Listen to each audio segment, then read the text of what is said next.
Banques et assurances font les yeux doux aux expatriés. Il faut dire qu'il s'agit d'une clientèle très attractive selon l'étude Xerfi-France. D'abord, leur nombre ne cesse de croître, avec une hausse de près de 40% en 10 ans. Et la tendance va persister à la faveur de la globalisation du marché du travail et des études. Ensuite, cette population se compose de CSP+, des profils très stratégiques. Enfin, les besoins de cette clientèle sont croissants, notamment dans l'assurance face aux coûts exorbitants des soins dans certains pays. Et avec les risques liés aux conflits politiques ou aux catastrophes naturelles, de nouvelles opportunités émergent. Déjà, les courtiers, pour lesquels la mobilité internationale est un terrain de prédilection, sont bien positionnés sur cette clientèle des expatriés.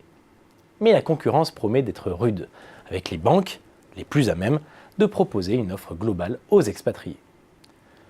Alors arrêtons-nous un moment sur le paysage concurrentiel du marché des services financiers et de l'assurance des expatriés. Acteurs historiques de l'assurance santé des expatriés, les courtiers restent les principaux opérateurs. Mais MSH International, April ou Enner doivent redoubler d'efforts pour conserver leur longueur d'avance dans un segment ultra concurrentiel.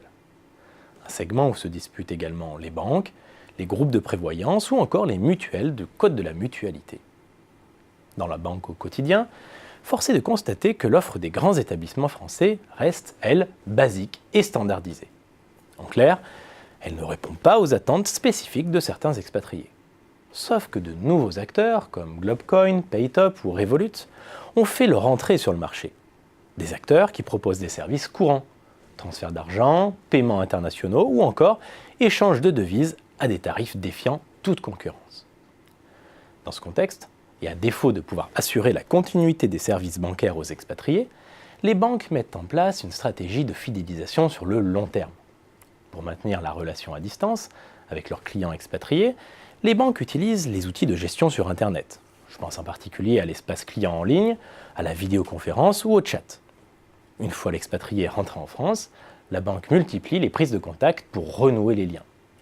L'idée est alors de lui proposer des solutions sur mesure en matière de gestion, de placement ou encore de financement.